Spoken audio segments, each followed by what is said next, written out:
At this point, when I was 50 meters above the rocky ground, I accidentally unlocked my last securing point and realized I had to hang solely by the strength of my muscles.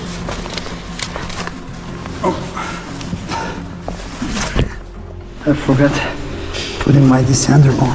Every second, my muscles are getting tired. If I fail to lock my carabiner and fall, I will certainly lose my life. The way I attach the carabiner is extremely risky, and it could open at any time. I also got my glove jammed. Right. It's not looking good.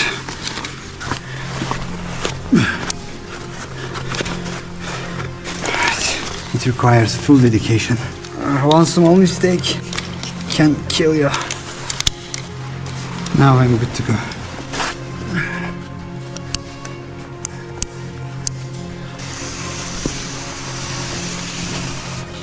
Gotcha. This is the rope I want to be on. Just a couple of minutes later, I almost unlocked my last securing point for the second time. I opened the carabiner. Fortunately, I realized my mistake. That's not good. Another mistake. I need to put my descender first.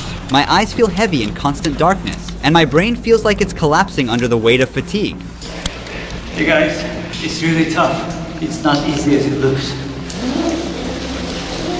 There are underwater currents that block the way. Siphons are basically passages that are flooded with underground rivers. Well, everybody, let's go and take a dip.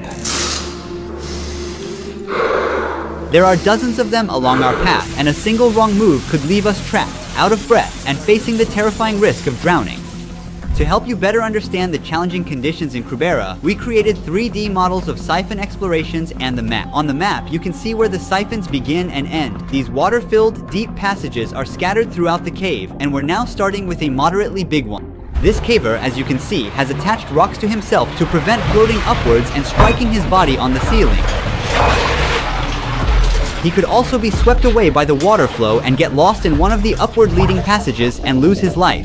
Some of the siphons, like this one, have no air pockets, which means these passages are completely filled with water. Passing through them can take several minutes depending on their length and difficulty.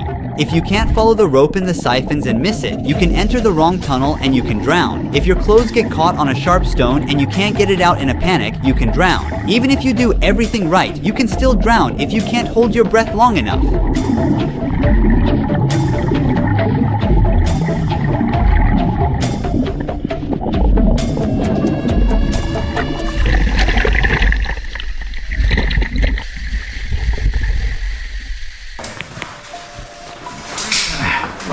We made it back to the camp at -700 after a 6-hour exhausting climb. I was starting to lose focus from the cold and exhaustion, so the speleologist didn't think it was safe for me to keep going and asked me to wait for them back at camp. Thankfully, there's enough water and snacks here to keep us going for the coming days. Oh, these are the mats, huh? Bingo. The sudden and powerful flooding at camp -1640 lifted the leftover mats off the ground, leaving them stuck high above. It looks like this place was totally submerged. We didn't know it at the time, but while we were in the cave with no connection with the surface camp, it started raining, which means a real risk of flooding. The footage you're seeing now is from a few years ago. As you can see, people barely made out. Similar floods could destroy our camps and the passages. Everybody got so wet. Look how we dry ourselves off. It's a good idea. After a wet and chilly night in the cave, the speleologists are preparing their gear for the big days ahead. They will measure the exact depth of the cave and might even discover new animal species unknown to mankind. -1640. Let's get started. The sharp icicle-like structures hanging from the roof are called stalactites. These formations grow incredibly slowly, typically less than 10 centimeters in 1,000 years. They form when water drips down, and calcium carbonate deposits build up over time. Is there any space for me there? Yeah.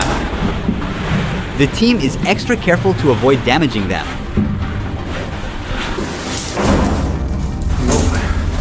This looks so dangerous. They also became both physically and mentally exhausted. It is too low. It needs to be higher. We will hang out more laundry. Finally, they made it to camp -1960, which is the last and the most uncomfortable camp due to its limited space. Is it okay if I pee on you? The team was unable to even stand up properly the entire time they were in this small gallery. The camp is minus 1,960 meters down. It's one of the deepest camps in the world. Some of us are soaked entirely, and we all have bruised eyes. Some went down to minus 2,080 already. The camp, of course, is not very comfortable here. The flood constantly washes away all the mats. As for the two-captain siphon, it starts about 200 meters down from here. After days of relentless effort, the team has finally reached the deepest point in Krubera that humankind has ever explored. Gennady and his teammate are now working to precisely map Krubera's depths. Measuring the deep underground is much more challenging than measuring the surface, as GPS signals are useless. A laser rangefinder is used which is capable of calculating indirect heights and distances between 2 points. He is proceeding to the outermost edge for the exact calculation.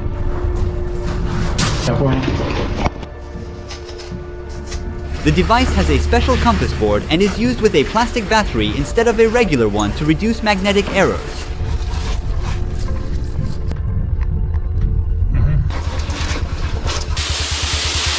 Not on our left, not on our right. Where to go? There is no other way. What? There is no other way. I understand. He has to get wet for this calculation.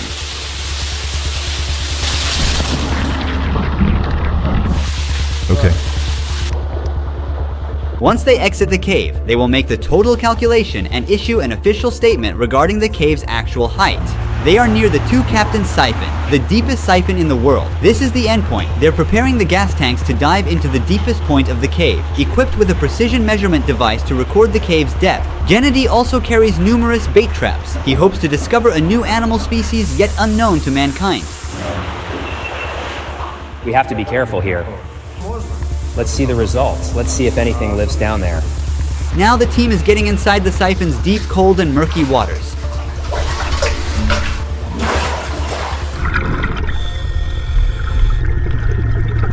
They have already marked some parts of the two-captain siphon during their previous expeditions, but they have had difficulty discovering it entirely. There are sections that have remained a mystery, but now their secrets are about to be unveiled.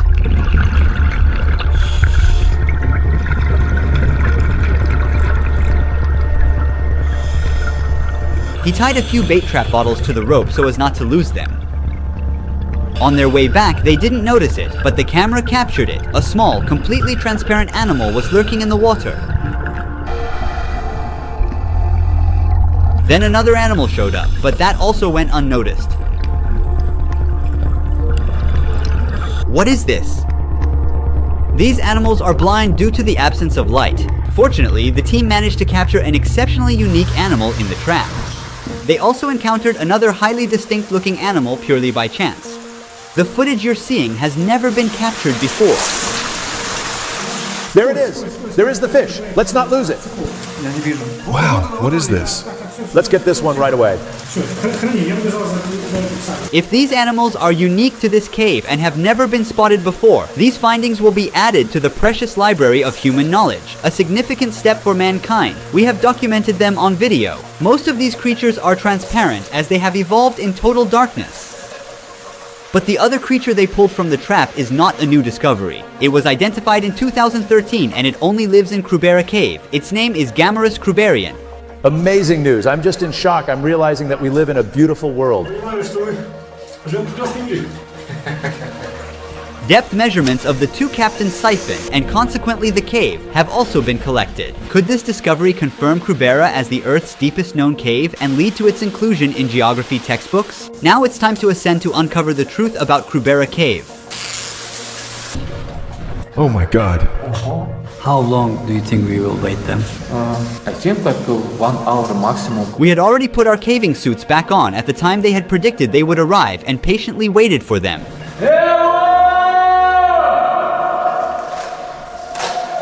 Yeah, I hear them. They're coming! Yeah, they're coming. Yeah.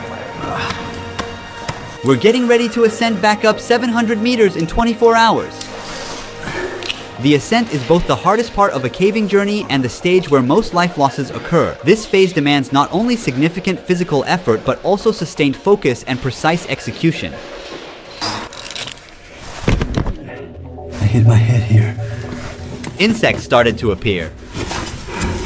Very near to surface. We took our final break for snacks to regain some energy. We have a little way to go. During an 8-day caving expedition, the relentless effort of ascending, descending, and enduring a constant 3-degree cold burns an immense amount of calories. Most of us lost around 10 kilograms over the course of this journey. It's a significant sacrifice we make in the pursuit of new discoveries. This is probably the longest time I've ever been in the cave. Once everyone exits the cave, Gennady Smokin, the leader of the expedition, will evaluate the success of the 8-day mission. He has a very important announcement to share with the world.